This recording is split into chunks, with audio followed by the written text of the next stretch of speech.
بسم اللہ الرحمن الرحیم۔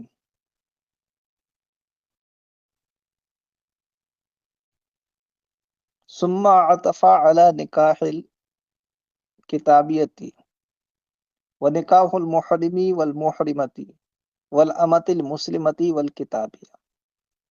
پھر مصنف علیہ رحمہ نے کتابیہ اور صحابیہ کے نکاح کے مسئلے پر عطف فرمایا محرم اور محرمہ، مسلم اور کتابیہ باندی کے نکاح کے مسئلے کو۔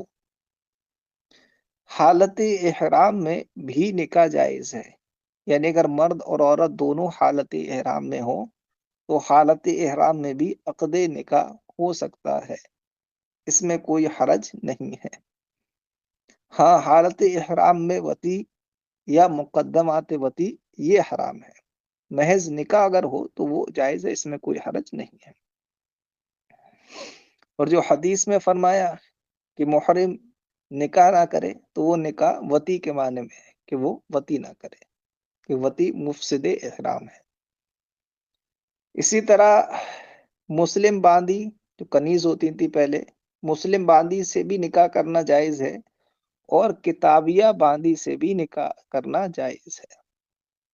ٹھیک ہے، مسلم باندی سے نکاح کرنا تو مطلقاً جائز ہے، چاہے آزاد مسلمان پر نکاح کرنے پر قادر ہو یا نہ ہو، مطلقاً جائز ہے۔ ہاں، البتہ یہ ہے کہ اگر مسلمان آزاد عورت سے نکاح کرنے پر قادر ہو تو باندی سے نکاح کرنا بہتر نہیں ہے نا۔ کتابیہ باندی سے بھی نکاح کرنا جائز ہے، البتہ اس کے بالمقابل مسلم باندی سے نکاح کرنا یہ زیادہ مناسب ہے نا۔ کتابی سے نکاح کرنا کا جواز ایک تو میں نے پچھلی بار ہی بتایا تھا کہ جائز ہے مگر کراہت کے ساتھ۔ آزاد کے بارے میں یہ حکم ہے، اگر کتابی باندی ہو تو کراہت اور زیادہ ہے، لیکن بہرحال نکاح جائز ہے۔ امام شافعی علیہ رحمہ فرماتے ہیں کہ کتابیہ باندی سے نکاح کرنا جائز نہیں ہے۔ ان کی دلیل وہ آیت کریمہ میں اللہ پاک نے فرمایا وَمَن لَّمْ يَسْتَطِعْ مِنكُمْ طَوْلًا أَن يَنكِحَ الْمُحْصِنَاتِ الْمُؤْمِنَاتِ فَمِمَّا مَلَكَتْ أَيْمَانُكُم مِّن فَتَيَاتِكُمُ الْمُؤْمِنَاتِ۔ آیت کریمہ کا مطلب یہ، اور جو تم میں سے قدرت نہ رکھتا ہو آزاد عورت مسلمان عورتوں سے نکاح کرنے کی تو وہ نکاح کر لے مسلمان باندیوں سے۔ یہ اس آیت کا مفہوم ہے، اس کا خلاصہ ہے، تو وہ نکاح کر لے مسلمان باندیوں سے۔ تو امام شافعی کہتے ہیں کہ اس آیت کریمہ میں باندی سے نکاح کے جواز کو مقید کیا گیا باندی کی صفت ایمان کے ساتھ، یعنی اس باندی سے نکاح کرے جو مسلمان ہو۔ تو اس سے سمجھ میں آیا کہ جو باندی مسلمان نہ ہو اگرچہ کتابی ہو اس سے نکاح کرنا جائز نہیں ہے۔ یہ امام شافعی علیہ رحمہ کا استدلال ہے۔ اس استدلال کا جواب اور ہماری دلیل یہ ہے، استدلال کا جواب یہ ہے کہ آیت کریمہ مسلمان باندی کے نکاح کو تو بتاتی ہے کہ اگر آزاد مسلمان عورت سے نکاح کرنے پر قدرت نہ ہو تو مسلمان باندی سے نکاح کر لے، اس کو تو بتاتی ہے، مگر یہ آیت کتابی باندی سے نکاح نہ کرنے کو نہیں بتاتی ہے کہ کتابی باندی سے نکاح نہیں کر سکتا، یہ آیت کریمہ نہیں بتاتی ہے۔ امام شافعی علیہ رحمہ کے نزدیک یہ ہے کہ اگر کوئی بھی حکم کسی خاص وصف کے ساتھ مقید ہو کر نص میں آیا ہے تو اگر وہ وصف نہ رہے تو وہ حکم بھی نہیں رہے گا۔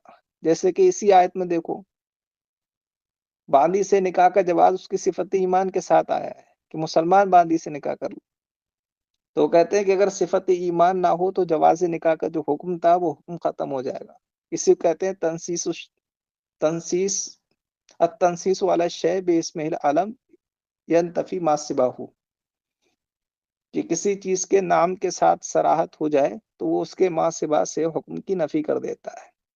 تو باندی صفت ایمان کے ساتھ یہاں پر ذکر کی گئی ہے، تو جس باندی میں صفت ایمان نہ ہو امام شافعی کہتے ہیں اس سے نکاح جائز نہیں ہوگا، اسی آیت اور اسی قاعدے کی روشنی میں ہم کہتے ہیں کہ آیت کریمہ میں مسلمان باندی کے نکاح کا تو ذکر ہے، مگر کتابی باندی سے نکاح کو منع نہیں کیا گیا ہے نا. آپ مفہوم مخالف آیت کا نہیں لے سکتے کہ مومنہ سے اجازت دیے تو مطلب غیر مومنہ جو ہے کتابیہ اس سے نہیں کر سکتے. مفہوم مخالف آپ آیت کریمہ کا نہیں لے سکتے، ہے نا. احادیث کریمہ اور آیات کریمہ کے مفہوم مخالف سے استدلال جائز نہیں ہے، ان کا مفہوم مخالف نہیں لیا جاتا ہے. ہاں، عبارات فقہیہ جو ہیں ان کا مفہوم مخالف معتبر ہے. اگر کسی فقیہ کی یا مجتہد کی کوئی عبارت ہے تو اس کا مفہوم موافق بھی لیا جائے گا، مفہوم مخالف بھی لیا جائے گا، دونوں مفہوموں سے استدلال کیا جائے گا. مگر آیات، نصوص، احادیث کے ان کے مفہوم مخالف کو نہیں لیا جائے گا، مفہوم مخالف سے استدلال نہیں کیا جائے گا. تو آیت یہ تو بتا رہی ہے کہ مسلمان باندی سے نکاح جائز ہے، مگر کتابی باندی کے سلسلے میں آیت بالکل خاموش ہے، آیت بالکل ساکت ہے، خاموش ہے بالکل. اور جب آیت خاموش ہے تو اس آیت سے کتابی باندی کے نکاح کے جواز یا عدم جواز پر استدلال ہی نہیں کیا جا سکتا. تو کس سے استدلال کریں؟ ہم تو جواز کے قائل ہیں، تو جواز استدلال کریں گے ہم دوسری چیزوں سے کہ اللہ رب العزت نے فرمایا کہ تمہارے لیے اہل کتاب کی عورتیں حلال ہیں. تو جب اہل کتاب کی آزاد عورت سے نکاح حلال ہے تو ان کی باندی سے بھی نکاح حلال ہوگا. جیسے کہ مسلمان آزاد سے نکاح حلال ہے، مسلمان باندی سے بھی نکاح حلال ہے نا. تو دوسری دلیل سے کتابی باندی کے نکاح کا جواز ثابت ہوتا ہے، اور اس سے جو عدم جواز امام شافعی نے ثابت کی آیت سے، وہ ہمارے نزدیک استدلال درست نہیں ہے.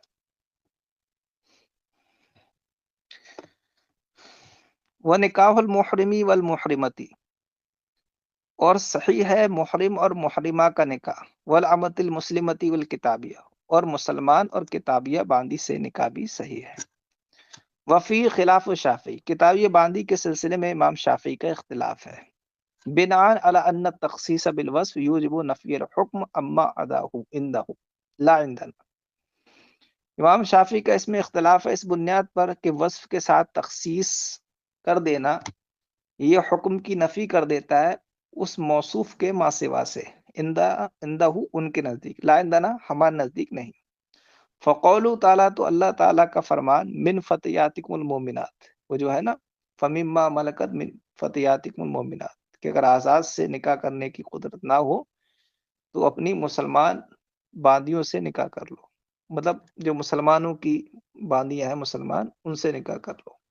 تو اسی میں جو لفظ آئے من فتیاتکم المومنات، اس کا ذکر کر رہے ہیں مسلم.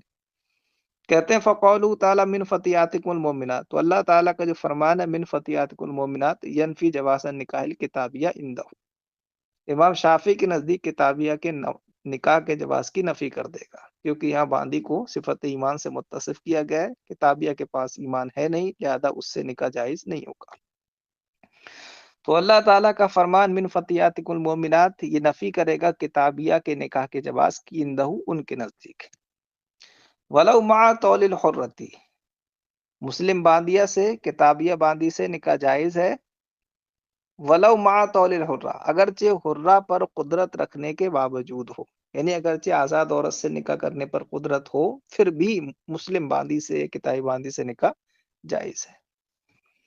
ولو مع طول الحرہ، اگرچہ آزاد پر قدرت، ولو مع طول الحرہ، اگرچہ آزاد کی قدرت کے ساتھ ہو تب بھی جائز ہے. المراد بطول الحرہ، طول حرہ سے مراد ہے القدرت علی نکاحہا، کہ اس کے نکاح پر اسے قدرت حاصل ہو، آزاد سے نکاح پر قدرت حاصل ہو، بِأَن، اس طور پر، یکون لہو مہر، مہر الحرۃ و نفقۃ، اس طور پر کہ اس مرد کے پاس آزاد عورت کا مہر اور نفقہ ہو، یعنی اتنی استطاعت ہو کہ آزاد عورت کا مہر دے سکتا ہو اور اس کو نفقہ دے سکتا ہو، تو کہا جائے گا کہ آزاد عورت سے نکاح پر قدرت ہے. وہی ففی خلاف الشافعی، اس میں بھی امام شافعی کا اختلاف ہے نا. اوپر تو اس والے مسئلے میں گیا، اس میں بھی اختلاف ہے. امام شافعی کہتے ہیں کہ اگر آزاد عورت سے نکاح کرنے پر قدرت ہے تو باندی سے نکاح جائز ہی نہیں ہے، باندی چاہے مسلمان ہو کتابی ہو کوئی بھی ہو. اگر آزاد عورت سے نکاح کرنے پر قدرت ہے تو مسلمان باندی سے بھی نکاح نہیں کر سکتا، کتابیہ سے تو جائز ہی نہیں، مسلمان سے بھی نہیں کر سکتا. ان کی دلیل یہی ہے. وہ کہتے ہیں کہ آیت کریمہ میں شرط لگائی گئی وَمَن لَّمْ يَسْتَطِعْ مِنكُمْ طَوْلًا أَن يَنكِحَ الْمُحْصِنَاتِ الْمُؤْمِنَاتِ فَمِمَّا مَلَكَتْ أَيْمَانُكُم مِّن فَتِيَاتِكُمُ الْمُؤْمِنَاتِ، کہ جسے قدرت نہ ہو مسلمان آزاد سے نکاح کرنے کی وہ نکاح کرے باندی سے. تو کہا کہ یہاں شرط لگائی گئی ہے عدم قدرت، کی قدرت نہ ہو آزاد سے نکاح کرنے پر، تب باندی کا نکاح کا جواز ہے۔ تو کہتے ہیں باندی کے نکاح کا جواز مشروط ہے عدم طول عدم قدرت کے ساتھ، لہذا جسے قدرت ہوگی آزاد سے نکاح کرنے کی اس کو باندی سے نکاح جائز نہیں ہوگا، یہ امام شافعی فرماتے ہیں۔ ہم کہتے ہیں کہ یہ بھی آپ نے آیت کریمہ کا مفہوم مخالف لے لیا، آیت نے یہ تو بتایا کہ جسے قدرت نہ ہو وہ باندی سے نکاح کر لے، یہ تو آیت بتا رہی ہے، یہ آیت نے نہیں بتایا کہ جسے قدرت ہو وہ نہیں کر سکتا، یہ تو آیت نے نہیں بتایا، آپ آیت کا مفہوم مخالف لے رہے ہیں، اور آیات میں نصوص احادیث میں مفہوم مخالف معتبر نہیں ہوتا ہے۔ تو ہم کہیں گے کہ آیت قدرت کی صورت میں نکاح باندی سے ہو سکتا ہے نہیں ہو سکتا ہے، اس سلسلے میں بالکل ساکت ہے، خاموش ہے، لہذا ہم اس سلسلے میں ایک دوسرے مسئلے سے استدلال کریں گے۔ دوسرا مسئلہ کیا ہے؟ دوسرا مسئلہ یہ ہے کہ اللہ پاک نے باندیوں کے نکاح کو جائز رکھا ہے، خود فرمایا کہ تم نکاح کرو اپنے باندیوں میں سے جو صالح ہوں نیک ہوں، اللہ تمہیں اپنے فضل سے غنی کر دے گا۔ وہاں پر کوئی قید نہیں لگائی ہے اس بات کی کہ جو ہے قدرت آزاد سے ہو یا نہ ہو، تو وہاں چونکہ اطلاق ہے تو ہم اس اطلاق سے استدلال کریں گے اور کہیں گے کہ اگر قدرت بھی ہو آزاد سے نکاح کرنے کی تب بھی باندی سے نکاح جائز ہے، کیونکہ اس آیت میں اللہ نے باندی سے نکاح کے جواز کو مطلق رکھا ہے۔